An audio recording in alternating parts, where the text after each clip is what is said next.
Welcome to the first edition of Talkin' Hoops from Nedick's at the Garden on 48th Street.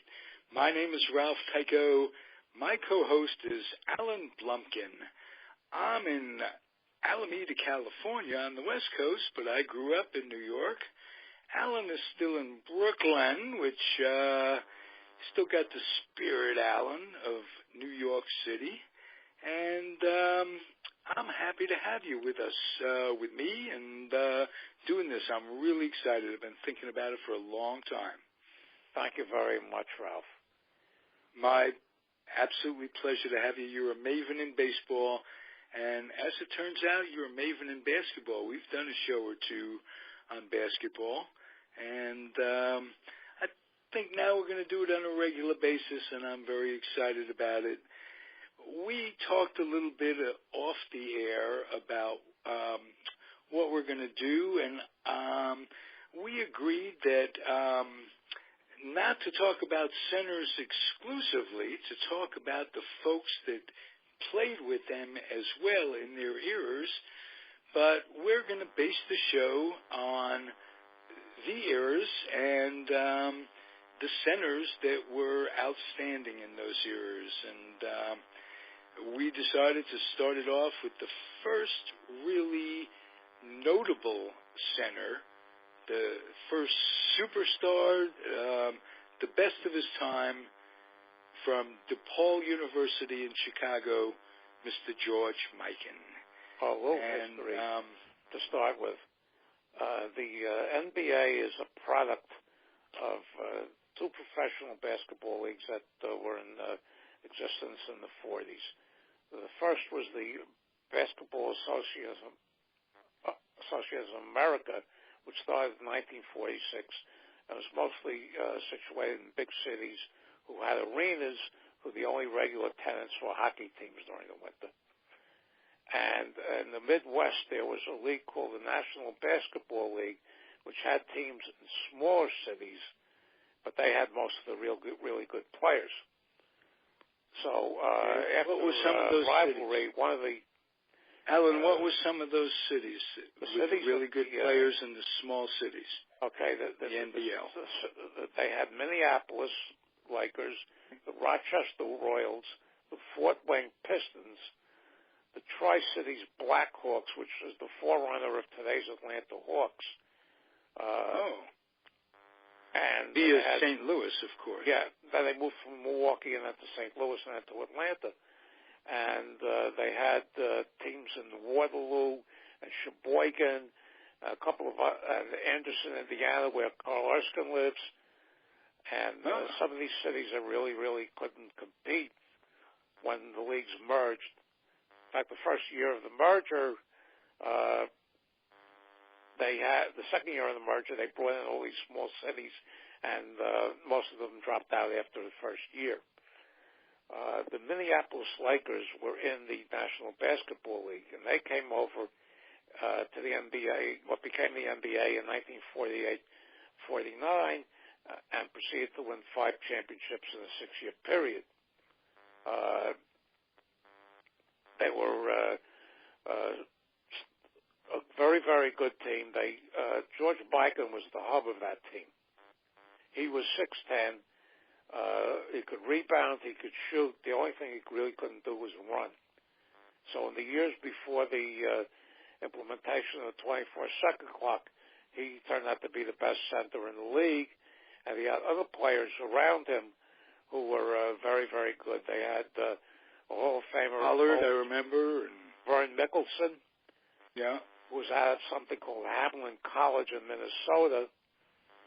Jim Pollard was the other forward. I believe he's in the Hall of Fame also. The backcourt men were Slater Barton, who was 5'10", couldn't shoot very well, but was a tremendous passer. And the other backcourt man was a player who only lasted a few years by the name of Whitey Skoog. And what they basically did was overpower everybody because no other team in the league at that point had a center that could compete with Mikan.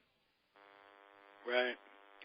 Now, Slater Martin, didn't he go on and play with the Hawks? Yeah, he went to the Knicks for about a month, and the Knicks sent him to the Hawks for Willie Knowles. And then Slater Martin, did not know that's how they got Willie Knowles from UCLA, who was really good forward at a time when the Knicks were not really very good because they didn't have a center of repute, and that kept them down for a long, long time. As a matter of fact, I thought of those days when today was, I can't think of his first name, from St. Bonaventure, Lanier, was it? Bob Lanier. Bob Lanier, yes, and it was his birthday today, and I thought about, pretty nice draft choice. St. Bonaventure, first-round draft choice, New York Knicks, a few years before that, Tommy Stiff, who was a terrific college basketball player. And so he came down with tuberculosis. A few years before that, when Eddie Donovan was running the Knicks, they drafted a point guard from St. Bonaventure named Brendan McCann in the first round. Nobody had ever heard of the guy, and he was awful. The Knicks in those years... I think Brendan McCann was from Notre Dame. No. No? Bonnies. Oh, okay. Yeah. And, but he did play, yes, he was not good, too. No, the Knicks in those years were really, really terrible with their draft choices. But anyway, getting back to Mike and Slater Martin. Slater Martin went to the then St. Louis Hawks, and along with Bob Pettit and Cliff Hagan and Clyde Lovellette, led the Hawks to their only championship in 1957-58 when they beat the Celtics in 6 games. Of course, they were helped by the fact that Bill Russell couldn't play the last 2 games because of a bad ankle. I remember that. Yeah, that was the only final the Celtics ever lost with Russell. And the Hawks, that Hawk team was the last all-white team to win a title in the NBA. You know, in team sports, that Celtic team that you refer to, led by Russell, is the greatest team in terms of continuity, years played together and success that they had in team sport history. I can't think of another team, including the Yankees, that would dominate like that. Well, he went from, having his backcourt of Bob Cousy and Bill Sharman to having his backcourt with Sam and Casey Jones. So he covered the whole gamut, and he was the constant during that 13-year run that they had, where they won 11 times. That's an interesting story. And you mix in a bench with the likes of Havlicek and Newell and those guys over the years. It was just unbelievable. Prior to him coming there, the Celtics had made the playoffs all the time, but they would get knocked out fairly early because they couldn't rebound very well. They had Bob Cousy and Bill Sharman and Easy Ed McCauley, who was a forward who was supposed to rebound, but he was very, very thin. Soft. He played soft. So when Russell came out in 1956 from college after winning 2 straight NCAA titles with the University of San Francisco, the draft became very interesting. The Rochester Royals had the first pick, and they took Cy Hugo Green from Duquesne. Remember him well. Yeah, and the second pick was owned by the St. Louis Hawks. Now, it was known fact that Russell was going to refuse to go there because St. Louis was a very segregated city at that point. Well, that is incredibly interesting. So Auerbach made a trade, right? Yeah, Ben Carter, who from the Hawks traded the rights to Russell. There was another complication because it was also well known that Russell was going to Australia to play in that year's Olympics. So he wouldn't be available for 1/3 of the season. So the Celtics sent Macaulay, who was from St. Louis and wanted to go back there, and Cliff Hagan, who was sitting on the bench for the Celtics, to the Hawks for the rights to Russell. Bill Russell joined the Celtics after the 1956 in the Melbourne, Australia Olympics finished, and he joined the Celtics, and the rest is history. Few ironic things about that. Nobody, even Mikan, did not block shots or rebounds and throw outlet passes the way Russell did. He was absolutely... Oh, yeah, that first step, that rebound, getting it to half court to Heinsohn or one of the streaking guys, he was unbelievable. Two ironic things that you mentioned. First of all, both Cliff Hagan and Macaulay were really good ball players. Yeah, Macaulay always been as lopsided a trade if Russell didn't develop into something that was unbelievable in terms of defense. He wasn't as big as Wilt, but wow, could he play the game? And could he pass as well? He also had a tremendous will to win. He used to get so worked up for games that everybody knew he was all right to play in a game after he threw up before it. Right. I'll tell a story about that in a moment. But first, I just want to make the point that you said he didn't want to go to St. Louis because that was too racist a town. And it was a racist town. It was a covertly racist town. But he ended up in a city that was overtly racist, and the other way around. It was overtly racist in St. Louis. He ended up in a city, Boston, that was covertly racist beyond belief. They treated Bill Russell as they treated Willie Mays in San Francisco when he came out here, not to the Bay Area, not allowing him to buy a house in an area of San Francisco, St. Francis Woods, which was very ritzy, and his neighbors were because he was a black man. Just not because he couldn't afford it, not because this, that, and the other thing. He was a black man. But Russell, the racism in Boston went beyond that. They would do things. I've read books. We might have talked about this before. They'd break into his house, defecate in his bed. He was treated horribly. I don't think. I think if he had the privilege of being able to look back, he might not have opted for that trade. Auerbach loved him. Yeah, and Auerbach treated him almost as an equal. Right.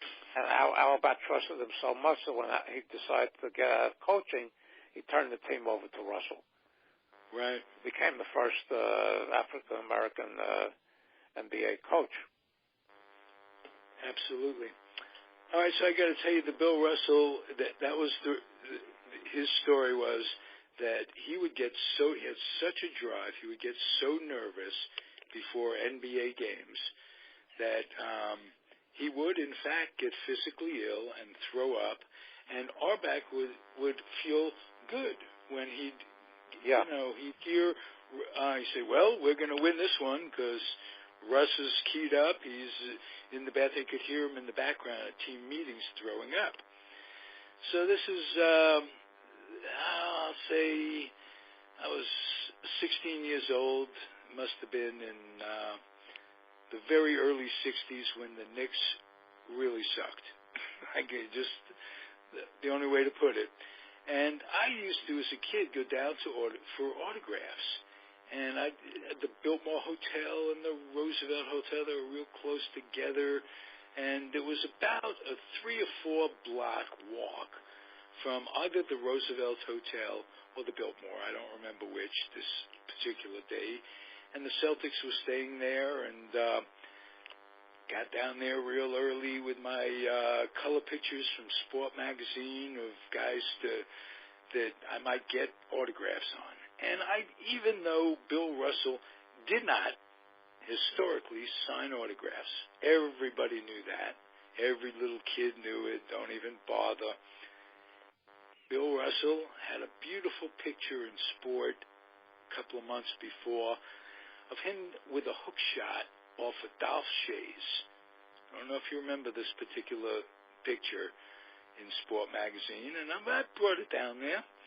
No, and, I have a friend up in Long Meadow, Massachusetts, who I went to college with. We're still friends after all these years, and he was the biggest Dolph Shays fan walking around. Oh, wow. Yeah. From the NYU up in Syracuse Nats. I was just idolized him, as every New York Jewish boy did. It was Dolph Shays. He never called the maid off because of the world. And he was the only Dolph that you could appreciate. I don't know, if you're a Jewish kid, Adolf was not a big nice word. But he was Dolph, and he'd score a point, he'd score a basket, and he'd put his right hand up in the air like as if he was John Carlos, and he'd run down, and that was Dolph Shays to me. And super shooter, and everything within everything. So I've got this picture, and here's Russell, who has at the moment fallen into line, walking to the Garden with Wayne Embry, who they had brought over from Cincinnati, as was their will.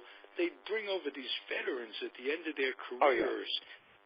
Carl Braun, Willie Knowles was a guy they brought over. Ellie Howell. Wayne Embry was one. I mean, Orbach knew he put these guys at the very end of the bench, and for their experience, for their savvy. He was a wonderful general manager as well as a coach. And there's Russ and Embry, and they walk fairly slow for big guys, and I fall into step with them. And I said, Mr. Russell, I said, I know you don't sign, you generally don't, so something like this. I'm just babbling to him. I know you don't sign autographs because you're in a hurry to get to the game or whatever, but you don't have to be nervous today. You don't even have to. You're playing the Knicks with Charlie Tyree. So what's to be nervous about? Take a second and sign my autograph. Besides, I'm a Jew boy, and you've got your elbow in my hero's face, Dolph Shays, in this picture. And he cackles. When I told him, you don't have to throw up. You don't have to be nervous. You're playing the Knicks. He just cackled at that because, first of all, he probably wasn't planning on throwing up that night. And he saw that I knew what I was doing. And he says, give me that to the thing. And I had, something for him to sign on and everything. And I said, to Ralph, please. It wasn't enough for me for him to scribble Bill Russell. Yeah. And literally, he signed it to Ralph Bill Russell. I had a friend decoupage it for me, which probably ruined the value of it, but to this day, I have it sitting on my shelf. The autograph has pretty much faded. You could still see, the Bill Russell. You wouldn't be able to identify it probably. Well, obviously he didn't have a Sharpie. Because that's what they right. It's before Sharpies. Yeah. But, I always enjoyed my pre-Sharpie autographs more. It gave them a certain, I don't know what the hell it gave them, but until they fade at the end. But I've seen Sharpies on bats, Sharpie autographs on bats fade as well. So that's my Bill Russell story. He wouldn't sign autographs for teammates. I remember Sat Sanders. There was a story where he wanted Sat Sanders said, Bill, can I get your autograph on a few things from you? No. He says, no. Finally, he did do it several years ago because somebody got him to do it, and they did a couple of card shows, and of course the promoters were paying him a ton of money. they were charging like $400 a pop for his autograph. And he had all these Celtic collectors wrapped around wherever the card show, the building wherever the card show was being held, ready to shell out the money because they had everybody else and they needed him. Right. But that, I thought about that back then. My autograph is worth more to me just getting him at that time, of course. But, you offer guys so much money. Yeah, Topps put out a 1957-58 NBA set. That's the only set that they ever put out in basketball before 1970, 1969. And the Russell card is the key card to that set. And that goes for a lot of money. The Russell card goes for an awful lot of money in top condition. Right. I do want to say, too, before I forget, that talking about St. Louis, I didn't mean to downplay what a racist town that was. Cleo Hill, who was a very, very, I don't know if he was a first-round draft choice, black man, came to the Hawks in the 60s, and they absolutely, guys like Lavella and Pettit, and even Hagen was a Kentucky guy, very successful as the off forward, the small forward in St. Louis. They boxed him out. They just took him out of being a player. He lasted about 2 years in the NBA, and he was reputed to be incredibly talented. And that was over race. So absolutely. Well, Pettit was out of LSU. Right, yes, but Hagen was out of Kentucky. Kentucky, yeah. Well, there's a funny story about that because in their senior year, Kentucky, the whole Kentucky schedule was suspended because of the fixing that a couple of their players had done in the scandals a few years earlier. And there was some sort of loophole in the draft, and Auerbach was able to select Frank Ramsey, Hagen, and a third player from Kentucky named Lou Tsaropoulos, who had a brief career in the NBA. Yes. They was able to select them without any other team realizing that these guys were eligible to be drafted. There was another player with Boston, and it wasn't Tsaropoulos, who was known as a hacker and a big... Jungle Jim Luskatoff. Jungle Jim Luskatoff. Oh, yeah. Number 18. Were they diverse? Did they have... There sat Sanders and... Yeah, the Knicks at that time, when Luskatoff was around, the Knicks had a forward by the name of Kenny Sears of Santa Clara, who used to call him Pencil because he was so thin and had a blonde crew cut on top. He was 6'9", a very, very good shooter. Very good. He played opposite Willie Knowles. Yeah, he couldn't handle the physicality. So Luskatoff and Heinsohn, when they played against him, they used to put a tremendous physical beating on him all the time. Really? Oh, yeah. Yeah. Only so many fouls the refs could call. Yeah. And that was interesting times. You mentioned the scandals. One thing college basketball has always been riddled by are scandals. First, for a while there was like every 10 years there'd be a major college basketball scandal. Would you tell me about the first one a little bit? It was there's a book out that came out a bunch of years ago, which I have by a man named Charlie Rosen, called The Scandals of 51. And it goes very, very deeply into this. What happened was essentially with the gamblers when Las Vegas started putting out point spreads on games. The gamblers started paying college basketball players who would see what this, it's not really unlike what's going on, except the money is, a million times bigger right now, that they would see what these schools were making, what the coaches were making, everybody was making except them. So a bunch of them decided to throw games, which meant, for the most part, they could win a game, but not win a game more than the point spread. Right. So they didn't even have to throw the game. They didn't have to lose the game. Right. And essentially the way, because one of these fixes said that they did, was not an offense, because if there was too drastic a drop in their offensive production, it'd be easily noticeable. But they slacked off on defense. Okay. That's where it did. Boy, that itself, ladies and gentlemen, if you're listening out there and you're a sports historian, a basketball historian, and are looking to learn, Alan Blumkin is the man to learn from. And I just learned something incredibly poignant that, wow, that it makes all the sense in the world. And how are you going to tell? How can you really tell?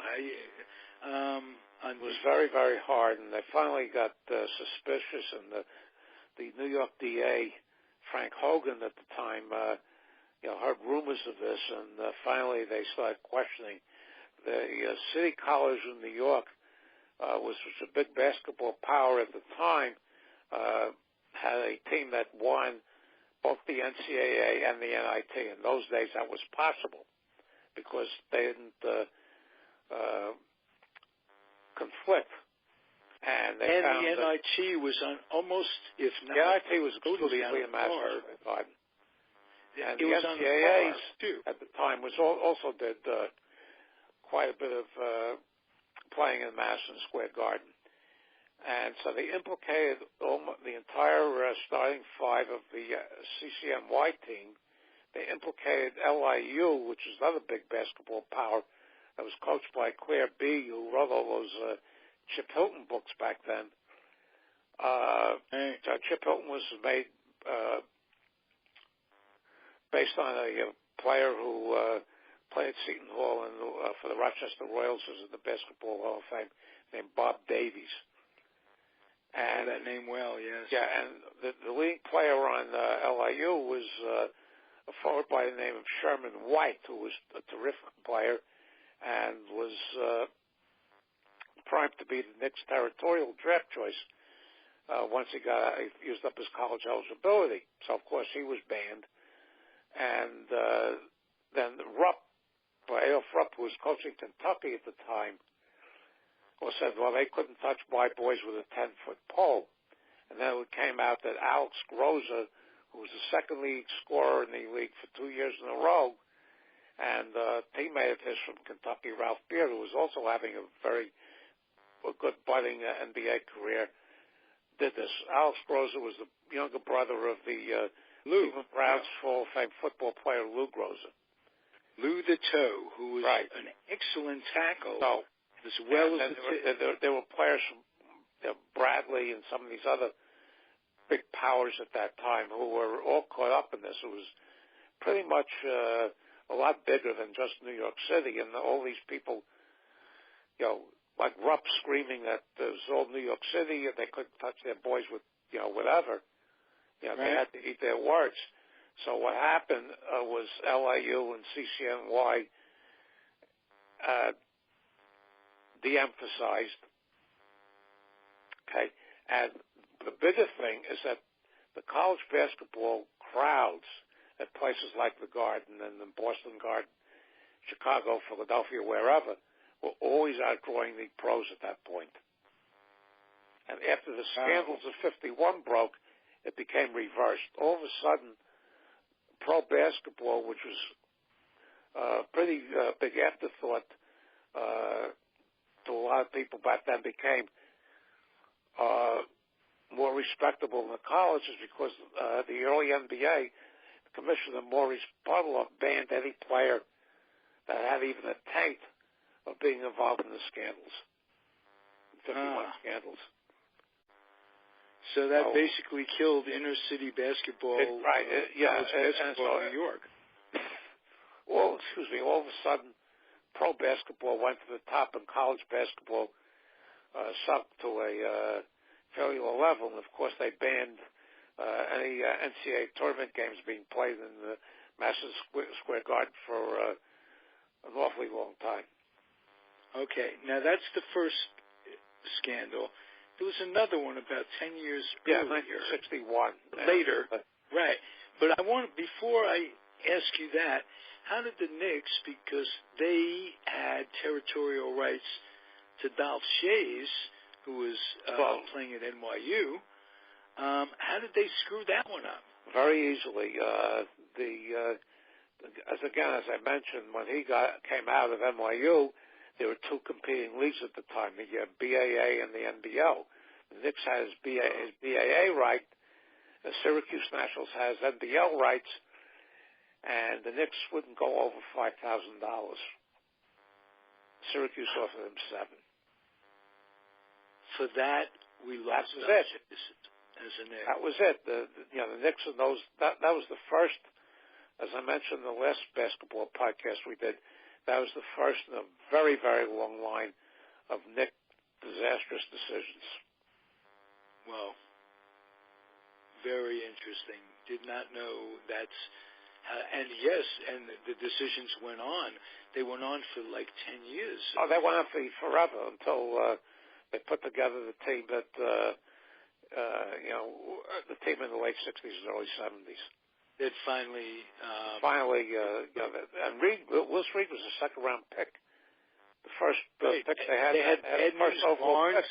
Jim Barnes. Had Bad News Barnes at center Texas in first those days. Barnes. From Texas Western, they shipped him to the Bullets when they got Walt Bellamy from them. Yes. He was a second-round pick. Tell me about Bellamy. I liked Bells. I think he really helped. Of course, he was involved in the trade for DeBusschere when they traded he and an overrated Howard Comives for DeBusschere. But I thought he was the first. Remember how many lousy centers? They had Ray Felix and Walter Dukes and Charlie Tyree and Darryl Imhoff. They had a load of bad ones. A load of them. Wow, what bad choices, and I don't know. Well, Imhoff was unusual because they had the third pick that year. Cincinnati had the first pick, and they took Oscar Robertson. The Lakers had the second pick. They took Jerry West. And the Knicks were left with Imhoff. Well, who was it? Pretty good defensive guy at Cal. Well, I think they won a title. Yeah, they won an NCAA one year, and they lost the final to Ohio State the year after with Lucas and Havlicek. Oh, was that a team or what? They had Knight, Lucas, Havlicek. Yeah. Another one they had. Pete Newell. Was Paul Hogue, who was on those two straight Cincinnati champions, and on the team that wound up losing in overtime to Loyola Chicago when they went for three straight. Paul Hogue. Anybody who saw Paul Hogue play in college. Of course, there was no clock in college, and Paul Hogue could not get up and down the court very well. Right, so they should have been able to. And he was awful. The Knicks. He was awful. Yeah, that Loyola Chicago team had Jerry Harkness and a bunch of guys on it. That was a terrific. As a matter of fact, they came in, if I'm not mistaken, for the holiday festival. Loyola did and kicked some ass. They were a very, very good team. And they were one of the last schools of that size to be able to win an NCAA title. They got up the court really fast. Yeah. Up and down. I remember they played a team called Dayton from Dayton. A team. Yeah, Dayton. Well, Dayton, Ohio. They had Shimaluski on that team and guys like Hatton. There were brothers, if I remember correctly. My God, these memories just won't go away. Names come out, and in the NBA in those years, for most of the late 50s and early 60s, until they expanded into, they brought in the team that's now the Wizards, and then they brought in the Bulls. They were 8 teams in the league. You had 2 divisions of 4 teams each. You played in your own division 12 times. You played 9 games with each team in the other division for a 72-game schedule, and you saw everybody so often that you knew everybody in the league. And you knew their tendencies, and and now you look at double headers at the Garden, and you'd see half the NBA. There were 8 teams. I went down the paper the other day, the roster of the Miami Heat. I couldn't name you one guy on this team, who they were or where they were from. Right. Yeah, it's like everything else. It became so diffuse that there's 30 teams out there, and there are guys who, in baseball, who bounce from team to team, who in the old days never would have had a crack. But somebody gets. I left New York in 1965 to go into the Air Force. In 1965, if I'm not mistaken, there was some expansion by then in the NBA. Well, they brought in the Bulls. It was still the original 6 in hockey. Yeah, the Bulls brought in the 10th. Brought in as the 10th team because 2 efforts that the NBA had in Chicago had already failed. Right. And the Bulls finally became the franchise that stuck there. They had a team that in the early days called the Chicago Stags that collapsed. Their star was acquired by the name of Max Saslavsky, who owned a memorabilia store as well as a bowling alley. Yeah, he played for the Knicks for a few years. Yeah, I got to meet Max Saslavsky, and he sold me an autograph or two back in the day. And I bowled at his lanes in Queens. Second attempt was when they brought in the Chicago Packers, as they were called, in 1960. And what happened there is they gave the Packers the first draft choice, even though the Knicks were by that time in very bad straits. That Irish who was running the Knicks at that point was hated so much that they gave the first pick of the draft, to the new Chicago team, and they took Walt Bellamy.